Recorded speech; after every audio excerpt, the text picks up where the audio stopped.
అది బైబిల్ గ్రంథంలో చదువుకున్న వాళ్ళందరూ ఒకసారి చూడండి. హెబ్రీ పత్రిక ఒకసారి తీసుకోండి. 3:7 నా జ్ఞాపకం సరే అయితే ఒకసారి హెబ్రీ పత్రిక 3వ అధ్యాయం ఒకసారి తీయండి. 6వ వచనం 7వ వచనం ఒకసారి చూడొచ్చు మీరు. అయితే క్రీస్తు కుమారుడయ్యుండి ఆయన ఇంటి మీద నమ్మకముగా ఉన్నాడు. ధైర్యమును నిరీక్షణ వలని ఉత్సాహమును తుదముట్టుకు స్థిరముగా చేపట్టిన ఎడల మనమే ఆయన ఇల్లు మరియు అది చూడండి, మనమే ఆయన ఇల్లు అన్నాడు. మనమే అనే మాట సంఘానికి రాస్తున్నాడా, అన్యులకు రాస్తున్నాడా? సంఘానికే. సంఘంతో ఏమంటున్నాడు తెలుసా? మనము దేవుని ఇల్లు అన్నాడు. మరో చోట అన్నాడు పేతురు రాసిన మొదటి పత్రిక 2వ అధ్యాయంలో, మనమందరము సజీవమైన రాళ్ల వలె ఉండి దేవుడు నివసించడానికి యోగ్యమైనటువంటి దేవాలయముగా మనం కట్టబడుచున్నాము అన్నాడు. 2:5 యేసుక్రీస్తు పేతురు రాసిన మొదటి పత్రిక 2వ అధ్యాయం 5వ వచనం చూడండి. ఆత్మ సంబంధమైన మందిరముగా కట్టబడుచున్నాము. చాలు, నాకెళ్ళి చూడండి. ఇందాకేమన్నాడు? మనమే ఆయన ఇల్లు అంటే సంఘము దేవుని ఇల్లు. రెండవది సంఘము దేవుని మందిరం. మనం నివసించడానికి ఒక ఇల్లు ఉన్నట్టే దేవుడు కూడా నివసించాలనుకున్నాడు. ఆయన కూడా ఒక ఇల్లు కావాలనుకున్నాడు. అయితే మన ఇల్లేమో నిర్జీవమైన రాళ్లతో కట్టబడిద్ది, కానీ దేవుని ఇల్లేమో సజీవమైన రాళ్లతో కట్టబడిద్ది. మన ఇల్లేమో నిర్జీవమైన ఇల్లు, కానీ దేవుడు నివసించే ఇల్లు, జీవం గల దేవుడు నివసించే ఇల్లు, జీవము కలిగిన ఇల్లు. ఎంతమందికి అర్థమైందో చేతులు ఎత్తండి. అర్థమైతే చేతులు ఎత్తండి. రైట్, సంతోషం, స్తోత్రం చెప్పండి. అట్లనే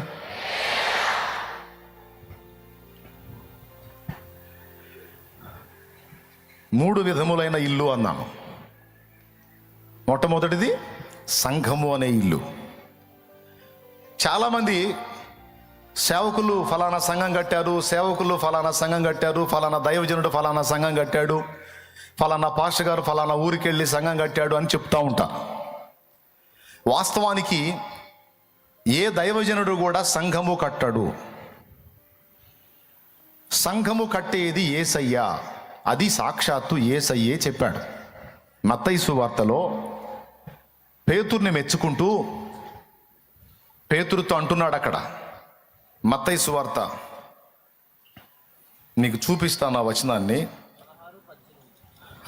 ఒకసారి 16వ అధ్యాయం తీసుకోండి. మత్తయి సువార్త 16వ అధ్యాయము 18వ వచనం చదవండి.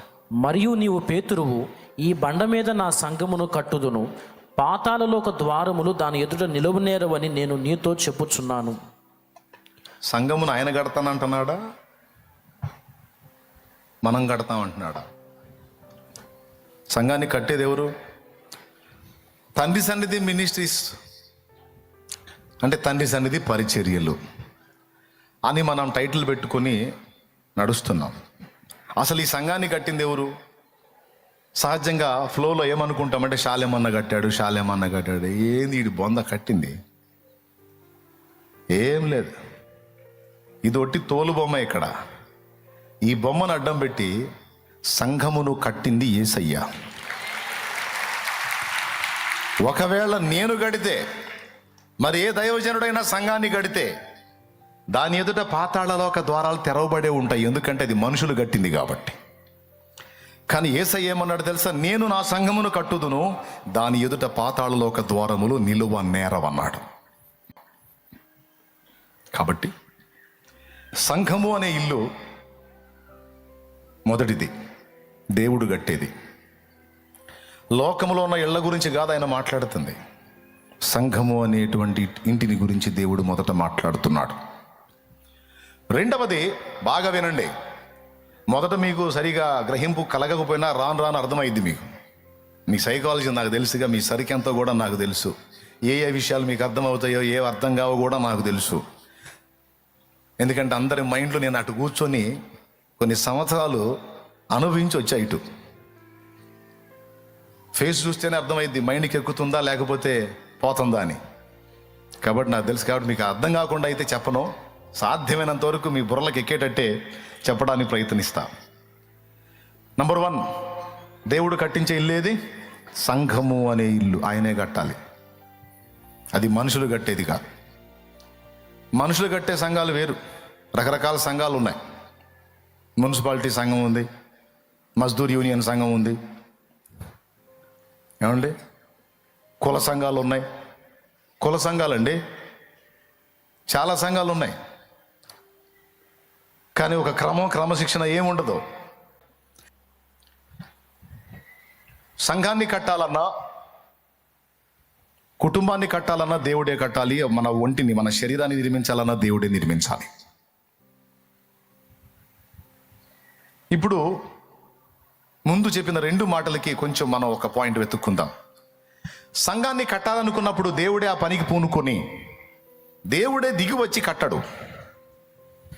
దేవుడే దిగి వచ్చి కట్టడు. దేవుడు భూమి మీద కొంతమంది వ్యక్తులను ఏర్పరచుకుంటాడు. ముందు కొంతమంది వ్యక్తుల్ని దర్శించి వాళ్ళని సిద్ధపరిచి వాళ్ళని తన చేతుల్లోకి తీసుకొని వాళ్లకు సంబంధిత సరుకులు అందించి వారి ద్వారా దేవుడు తన పనిని జరిగిస్తాడు, తన సంఘాన్ని కడతాడు.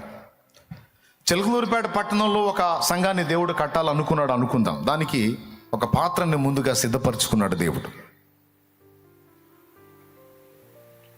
నేను ఈరోజు మీ మధ్యలోకి వచ్చి ప్రకటించడం కాదు, అసలు నేను ఈ పరిచర్య కొరకు నియమించబడిన ప్రణాళిక ఈనాటిది కాదు. అది నా పుట్టుకకు మునిపే నిర్ధారించబడిన ప్రణాళిక. ఒకవేళ నువ్వు దేవుని పని చేస్తే ఆ ప్రణాళిక ఈనాటిది కాదు, నువ్వు పుట్టక మునిపే దేవుడు కలిగి ఉన్న ప్రణాళిక అది. నీ ద్వారా జరుగుతున్న దేవుని పని అది ఏదైనా కావచ్చు, ఏ రూపంలో ఉండొచ్చు. నీ ద్వారా జరుగుతున్న దేవుని పని అది ఏదైనా కావచ్చు, అది ఏ రూపంలోనైనా ఉండొచ్చు. దాన్ని చేయడానికి నీ విషయమై దేవుని ఏర్పాటు ఈనాటిది కాదు. అది మనం పుట్టక మునిపే దేవుడు కలిగి ఉన్న ప్రణాళిక. సుమారు ఎన్ని సంవత్సరాల క్రితం ప్లాన్ అంటారు? డౌట్ లేదు. జగత్తు పునాది వెయ్యబడక మునుపే మన పట్ల దేవుని ప్రణాళిక. మనం ఏ వంశంలో నుంచి అయితే వచ్చామో ఆ వంశము ఆదాము దగ్గర నుంచి కంటిన్యూ అవుతానే ఉంది. మనం ఏ వంశంలో నుంచి అయితే వచ్చి ఉనికి కలిగి ఉన్నామో ఈరోజు, మన మూల పితరుడు ఆదాము, తర్వాత నోవహు. అక్కడి నుంచి ఆ వంశం అలా కంటిన్యూ అవుతూ అవుతూ అవుతూ అవుతూ ఈరోజు నువ్వు నేను మనం ప్రజెంట్ ఉనికిలోకి వచ్చాం. మనల్ని ఉనికిలోకి తేవటానికి మన వంశం మొత్తాన్ని అలా కంటిన్యూ కానిచ్చాడు. ఒక్కసారి ఆలోచించండి, మైండ్ బ్లోయింగ్ అన్నమాట. నిన్ను నన్ను ఉనికిలోకి తేవటానికి మన వంశాలను పట్టుకున్నాడు దేవుడు. ఎక్కడ మన మూలం పట్టుకొని ఆదాము దగ్గర నుంచి మన పాయలన్నిటిని కూడా బ్రేక్ అవ్వకుండా అలా కంటిన్యూగా రానిచ్చాడు. మన వంశములో ఇప్పుడు ఎన్ని రకాల వంశాల్లోంచి మనందరం వచ్చామో వాళ్ళలో ఏ ఒక్కడి వంశం బ్రేక్ అయినా, మన పితరుల వంశాలు ఏ ఒక్కటి బ్రేక్ అయినా మన ఉనికి లేదు. అందుకని మనల్ని లైన్లోకి తీసుకొని రావడానికి మన ఆదాము దగ్గర నుంచి ఆ వంశం అంతటిని అలా బ్యాలెన్స్గా తీసుకొస్తే ఈరోజు నువ్వు నేను లైన్లోకి వచ్చాం. లేకపోతే లేదు. నేను చెప్పింది ఏమైనా అర్థమైందా మీకు? ఎంతమందికి అర్థమైంది? ఏమర్థమైంది? ఇప్పుడు చాలా కుటుంబాలు, చాలా వంశాలు నిర్వంశాలు అయిపోయినాయి, తెలుసు కదా మీకు. కానీ మీ వంశం నిర్వంశం కాల అయితే నువ్వు రావు. మీది రన్నింగ్లో ఉంది. ఎక్కడి నుంచి ఉందో తెలుసా? ఆదాము దగ్గర నుంచి రన్నింగ్లోనే ఉంది. ఎక్కడ కట్ అవ్వలా, బ్రేక్ అవ్వలా.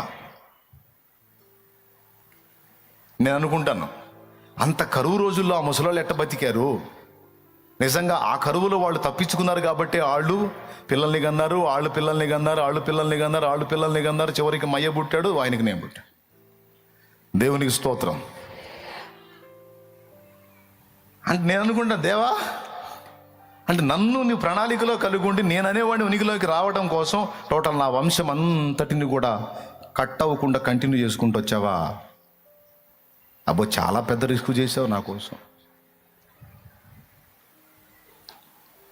ఏమండి, 2006లో నేను సీన్లోకి రావడం కోసం అసలు ఎక్కడి నుంచి బ్యాలెన్స్ చేసుకుంటూ వచ్చాడో చూడు.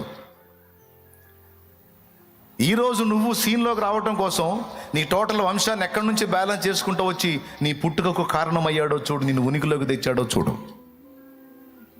కొంచెం ఒక్కసారి దేవుడి కార్యాలు ఆలోచిస్తే నిజంగా కాసేపు ఏం అర్థం కాదు, చీకట్లు గమ్ముతాయి అన్నమాట. ఇప్పుడన్నా అర్థమైందా? ఇది మామూలు రిస్క్ కాదు కదా. ఇప్పుడు చెప్పు, నీ మీద నా మీద ఉన్న ప్రణాళిక ఈనాటిదా? ఏనాటిది? అది జగత్తు పునాది వెయ్యబడక మునిపే సంకల్పం, ప్రణాళిక. ఆ ప్రణాళికను నెరవేర్చడానికి ఎంత రిస్క్ చేస్తాడో చూడు, ఎంత పని చేస్తాడో చూడు ఆయన. అది దేవుని పనితనం, గొప్పతనం.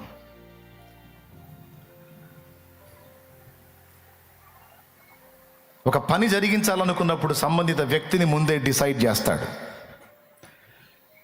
ఒక స్త్రీని కానీ పురుషుణ్ణి కానీ తన పని కొరకు వీళ్ళు ఉపయోగపడతారు, వీళ్ళు ఇలా చేస్తారు అనేది ముందే ఎరిగిన వాడై తదనుగుణంగా వారిని ముందుగానే సిద్ధపరచుకుంటాడు దేవుడు. ఇది ఎవరి లైఫో చూసి నేను చెప్పట్లా, కొంతమంది భక్తుల చరిత్రలు చదివాను. నా జీవితాన్ని కూడా ప్రాక్టికల్గా నేను ప్రారంభం నుంచి ఎరుగున్నాను కనుక నా జీవితాన్ని నేను చూసుకునే చెప్తున్నాను. ఒక దశకు వచ్చేటప్పటికి దేవుని పనికి మనం అనుకూలంగా సిద్ధం అవటానికి రకరకాల పరిస్థితులు, అనుభవాలు గుండా మనల్ని తీసుకొచ్చి మనల్ని మోటివేట్ చేసుకుంటాడు దేవుడు. మన హృదయాలను మోటివేట్ చేస్తాడు, మన ఆలోచనలను మోటివేట్ చేస్తాడు. టోటల్గా అన్నీ సిద్ధపరచుకొని మన లైన్లో దించుతాడు. షాలేము రాజు అనే నేను మీ ముందు నిలబడ్డాను. ఈరోజు ఇలాగే నేను నిలబడ్డాను. దీనికి ముందు ఎన్నో రకాల అనుభవాల్లో గుండా నేను ప్రయాణం చేయాల్సి వచ్చింది. అందులో చేదైన అనుభవాలు, మధురమైన అనుభవాలు, కొన్ని చేదైన అనుభవాలు చాలా. ఇవన్నీ నాకే ఎందుకు వచ్చినాయి, ఇవన్నీ నాకే ఎందుకు ఉన్నాయంటే నా ద్వారా జరగాల్సిన పని ఈ భూమి మీద ఉంది. నా పట్ల దేవునికి ఒక ఉద్దేశం, ప్రణాళిక ఉంది. అది నెరవేరాలి నా ద్వారా అంటే నాకు ఇలాంటి పరిస్థితులే రావాలి. ఆ అనుభవాల్లో నా హృదయం మెత్తన కావాలి. నా ద్వారా దేవుడు తన పని జరిగించాలి. అందుకోసం నన్ను మానసికంగా సిద్ధపరచుకుంటూ వచ్చాడు. ఈరోజు నీకు కూడా చెప్తున్నాను, తమ్ముడు, చెల్లి, బాగా వినండి. నీ వయసుతో నాకు సంబంధం లేదు. నువ్వు చిన్నోడువా, పెద్దోడువా, ముసలోడువా, ముసలమ్మవా, లేకపోతే కుర్రమ్మవా, నాకు అనవసరం. నువ్వు ఏ అమ్మవో. ఇక్కడ వయసులతో దేవుడికి సంబంధం లేదండి. ఎందుకంటే బాలుడైన ఇర్మియాని దేవుడు వాడుకున్నాడు, బాలుడైన సమూయేలుని దేవుడు వాడుకున్నాడు. బాలుడైన సమూయేలు ద్వారా సీనియర్ ప్రవక్త అయినటువంటి ఏలీకి కౌన్సిలింగ్ ఇప్పించాడు. దేవుడు పిల్లలను వాడుకుంటాడు. దేవుడు పండుబండిన ముసలాళ్ళను కూడా వాడుకుంటాడు. దేవుడు నిన్ను వాడడానికి వయస్సుతో పని లేదు. వయసు చూసుకునేది మనం మనుషులం. కానీ దేవుడు సర్వశక్తి గలవాడు గనుక వయస్సుతో నిమిత్తం లేకుండా వ్యక్తుల్ని సిద్ధపరిచి సంబంధిత విషయాలకు, దైవ కార్యకలాపాలకు దేవుడు రెడీ చేసుకొని వాడుకుంటాడు.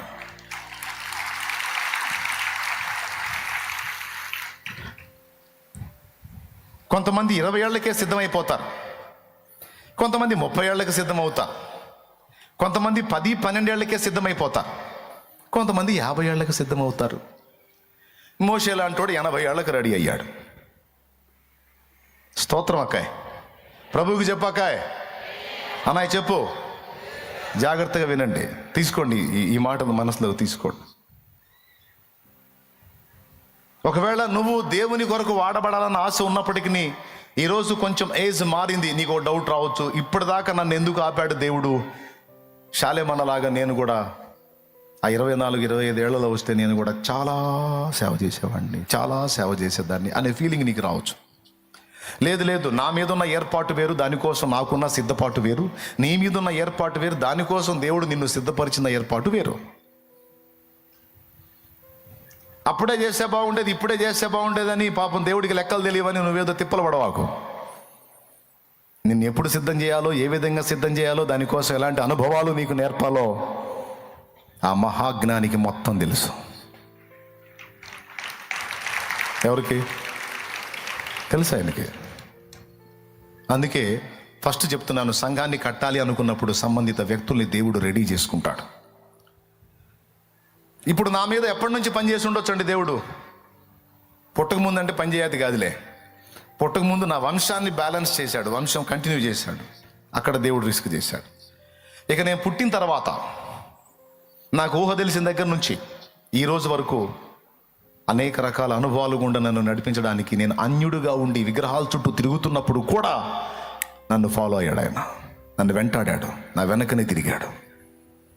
నేను పిచ్చి పనులు చేస్తూ ఉంటే, వెర్రిమొరి చేష్టలు చేస్తూ ఉంటే, నేను విచ్చలవిడిగా తిరుగుతూ ఉంటే ఆయన మౌనంగా సహించాడు. ఎందుకు తెలుసా?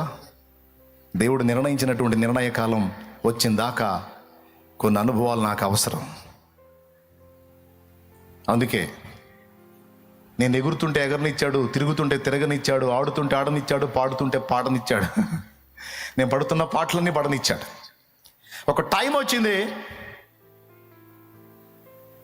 వచ్చింది, చెరుకు మిషన్లో చెరుకు గడ పెడతాను చూడు. చెరుకు మిషన్ తెలుసా మీకు? చూసారా ఎప్పుడన్నా? ఆ టైం వచ్చిందాక చెరుకు మిగిలిన చెరుకులతో కలిసి ఏంటకాయ బానవా, ఏందన్నా బానవా, ఏంది సంగతులు అనుకుంటా చట్టపట్టాలు వేసుకొని బాగానే ఉంటుంది. మనం పోయి నిలబడ్డప్పుడు ఇక దాని చేత పట్టుకుంటాడు, గుంపులోంచి లాగుతాడు బయటికి. అప్పటిదాకా అది గుంపులో కలిసి ఉంటుంది, ఆడుతుంటుంది, పాడుతుంటుంది, ఏదో ఇక చెరుకు భాష దానికి ఉంటుంది కదా. దానికి ప్రాణం ఉంటే మనకు అర్థమైపోద్ది అది ఏమేమి మాట్లాడుతుందో. ఆ సమయం వచ్చినప్పుడు ఆ గుంపులో నుంచి లాగుతాడు బయటికి. రెండోది ఏం చేస్తాడు? ఇక మెల్లగా మిషన్లో పెడతాడు. ఒక్క రౌండ్ అయిద్ది. మిషన్లో పెట్టినప్పుడు నలిగిపోతుంటే ఆలేదు ఊలేదు, ఇక రసం దిగుతూ ఉంటుంది. ఆ దరికి తీస్తాడు. అమ్మయ్య, సగం అయిపోయింది, నా లైఫ్ అయిపోయింది, ఎట్లా వదిలేశాడులే అంటే మళ్ళీ తీసి ఈసారి మడత పెడతాడు. దేవునికి స్తోత్రం కలుగును గాక. అంతకుముందేమో స్ట్రైట్, ఈసారి మడత పెట్టి డబల్ చేశా. కొద్ది గొప్ప ఉందనుకున్నాను, అది కూడా పోయిందిగా. ఇంకేముంది నా దగ్గర, ఇంకంతా అయిపోయింది. వామ్మ వామ్మ వామ్మ వామ్మ అంటే ఆ దరికి వచ్చింది మళ్ళా.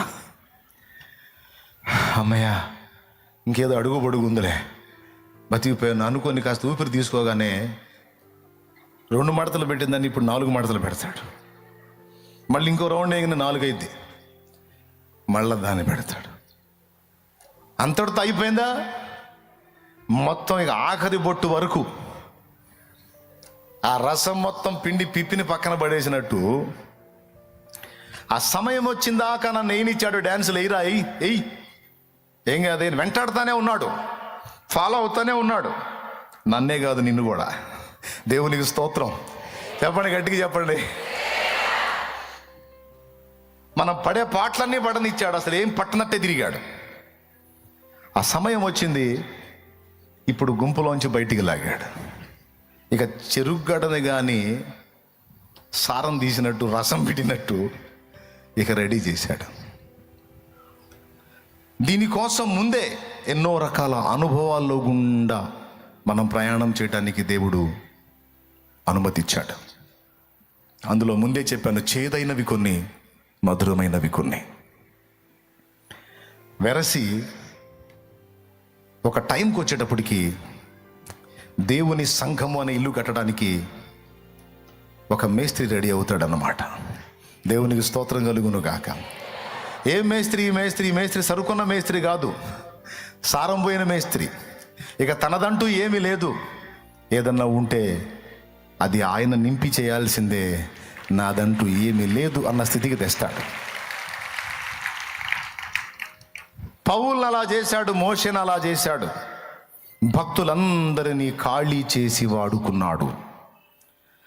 భక్తులందరూ అంతకు ముందున్న రసమంతటిని పిండి, తర్వాత దేవుడు తన పరిశుద్ధాత్మ అభిషేకమును నింపి ఆ ఖాళీ పాత్రలను తన పని కొరకు వాడుకున్నాడు.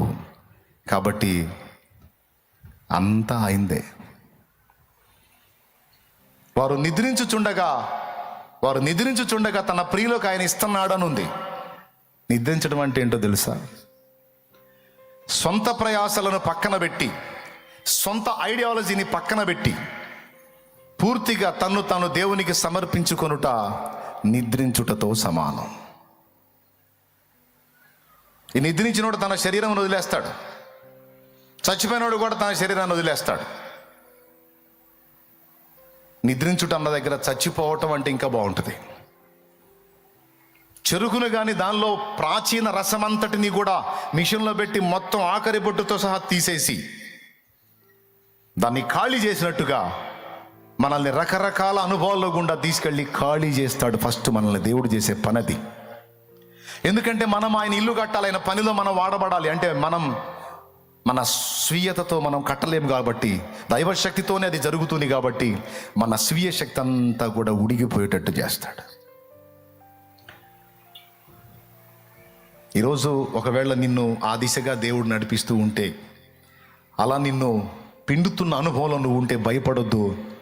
ఎందుకు పిండుతున్నాడో తెలుసుకో. ఎందుకు నీ పాత్రను ఖాళీ చేస్తున్నాడో తెలుసుకో. ఎందుకు ఖాళీ చేస్తున్నాడంటే నీలో క్రొత్తదైన నూనె నింపటానికి. నిన్నెందుకు మళ్ళా పిండుతున్నా అంటే మళ్ళా నూతన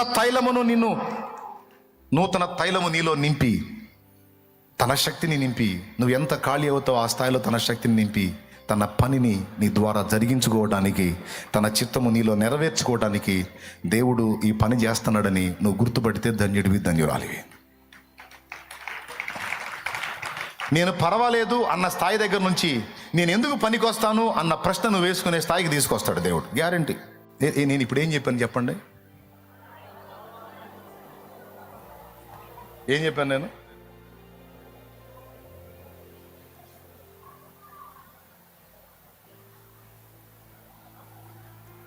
ఏసి నడుంకి వస్తుందిరా, ముఖం ఏడు కదా ఉంది.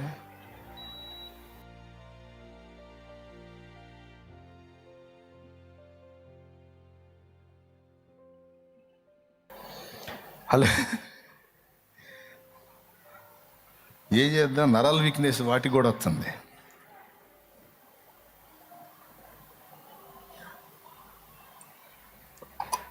చెప్పే మాట ఎంతమందికి అర్థమైందో?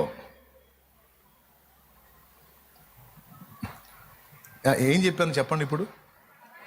నేను పర్వాలేదు అనే స్థాయి నుంచి అసలు నేను పనికి వస్తానా అన్న స్థాయికి నేను దేకపోతే అప్పుడు అడుగు. పనికి వస్తానా, నేను పనికిరాను ప్రభా, నా దగ్గర సారమేమీ లేదు అని నువ్వు నిలిచినప్పుడు, రైట్, ఈ పొజిషన్, ఈ కండిషన్ ఇలా ఉంటూ నాకు కావాలి, ఇప్పుడు నేను ఖాళీగా ఉన్న నిన్ను నా శక్తితో నింపుతాను రా అని పిలుస్తాను.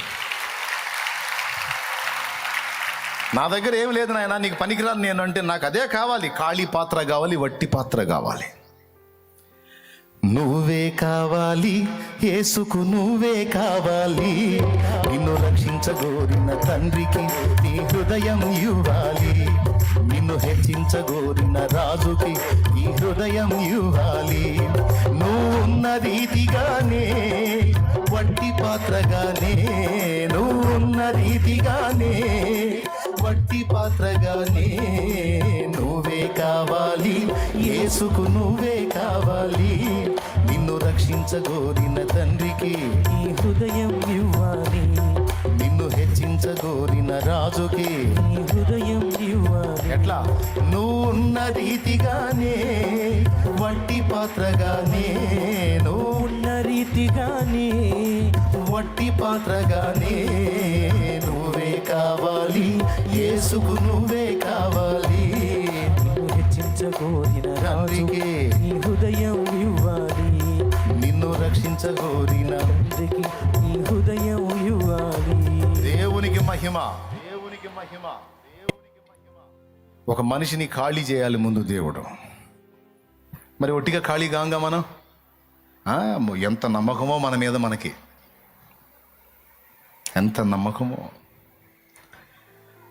గుర్తుపెట్టుకోండి, ఒక సూక్తి లాంటి మాట చెప్తా, రాసుకో, సూపర్గా ఉపయోగపడిద్ది.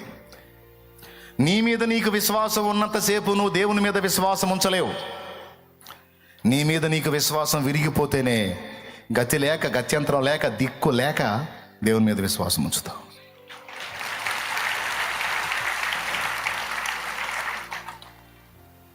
అర్థమై కొట్టారా? ఏమర్థమైంది? నీ మీద నీకు విశ్వాసం ఉన్నంత వరకు, నీ మీద నీకు నమ్మకం ఉన్నంత వరకు నువ్వు దేవుని మీద విశ్వాసం ఉంచలేవు. ఏ కాడికి నువ్వే ట్రై చేస్తుంటావు. ఎప్పుడైతే నీ మీద నీకున్న విశ్వాసం విరిగిపోయిద్దో ఇంకా గతి లేదు, ఇక దేవుని మీదే విశ్వాసం ఉంచాలి. మరి ఆ స్థితికి ఒక పట్టాన నువ్వు నేను వస్తామా? మన తెలివి మీద, మన జ్ఞానం మీద, మన విద్య మీద, మన చురుకుదనం మీద, మన నైపుణ్యం మీద మనకెంత నమ్మకమో. అప్పుడప్పుడు చాలాసార్లు ఇతరులతో కూడా డైలాగులు వేసాం. నేను మామూలు దాన్ని కాదు, నేను మామూలోడిని కాదు అంటే అర్థమైందనుకున్నా, పెద్ద ముదురునని. ఈ డైలాగు నీ పక్కనోడు కాదు, నువ్వు చెప్పినోడు కాదు, ఆ పైన ఉన్నోడు కూడా వింటాడు. నేను మామూలోని కాదురో అనగానే, నిజమేరా నువ్వు మామూలోడి కాదు, నిన్ను మామూలోని నేను చేస్తాగా. స్తోత్రం. హలే. నేను మామూలు దాన్ని కాదంటే నేను చేస్తాగమ్మా, నిన్ను మామూలు దాన్ని చేస్తా, ఖాళీ చేస్తాగా అనుకుంటా. మనందరం వాడావా లేదా ఈ డైలాగ్? అబద్ధాలు ఆడుకొని చెప్పండి, ఎంతమంది వాడారు? లైఫ్లో ఒక్కసారి కూడా వాడలేదా? నేనేం పిచ్చిదాన్ని అనుకున్నావా? నేనేం తిక్కలోని అనుకున్నావా? నాకేం తెలివి లేదు అనుకున్నావా? నేనేం అమాయకుడిని అనుకున్నావా? అమాయకురాలను అనుకున్నావా? నేను మామూలు దాన్ని అనుకున్నావా? మామూలోని అనుకున్నావా? వాయమ్మో ఎంత ముదురో. ఈ డైలాగులన్నీ మనం వేసాం. ఇందులో ఏదో ఒక టైపులోనైనా వేసుకుంటాం డైలాగ్ ఇలా. మరి ఇప్పుడు నువ్వు మామూలుడి కాదు, మామూలు దాని కాదు, నిజమే అదొకప్పుడు. ఇప్పుడు కూడా అంతే ఉన్నావా? ఇప్పుడు డైలాగ్ మారిపోయింది. నువ్వు మామూలు దానివి కాదమ్మా, అమ్మో అన్నారు అనుకో, ఏముందమ్మా?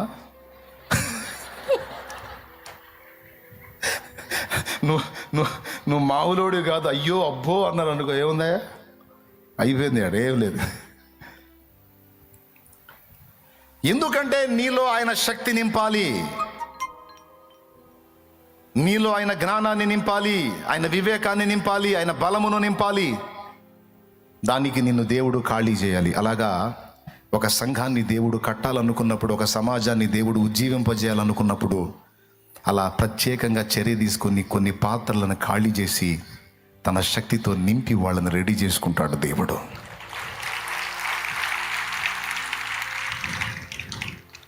ఒక కుటుంబాన్ని కూడా చక్కగా దేవుడు ఆమోదించే విధంగా కట్టాలి అనుకున్నప్పుడు, ఒక సంఘమే కాదు ఒక ఫ్యామిలీని కూడా దేవుడు నిర్మించాలనుకున్నప్పుడు ఖచ్చితంగా దేవుడు ఇదే చర్య తీసుకుంటాడు. ఆ కుటుంబంలో వ్యక్తులందరినీ ఖాళీ చేయటం కుదరదు, ముందు ఆ ఫ్యామిలీలో ఒక వ్యక్తిని ఖాళీ చేస్తాడు. ఆ కుటుంబంలో ఒక వ్యక్తిని ప్రత్యేకంగా టార్గెట్ చేసి ఒక వ్యక్తి విరిగిపోయేటట్టు చేస్తాడు. ఒకవేళ నీ ఫ్యామిలీలో ఆ వ్యక్తివి నువ్వే కావచ్చు. ఒకవేళ నీ కుటుంబంలో తమ్ముడా ఆ వ్యక్తివి నువ్వే కావచ్చు. అన్నయ్య నిన్నే చేతపట్టు ఉండొచ్చు. అది సంఘానికో లేకపోతే నీ కుటుంబానికో. దేవుడు 3 నిర్మించాలి. ఇప్పుడు 1 సంఘము నిర్మించాలి, 2 మన కుటుంబాన్ని నిర్మించాలి, 3 మనల్ని నిర్మించాలి.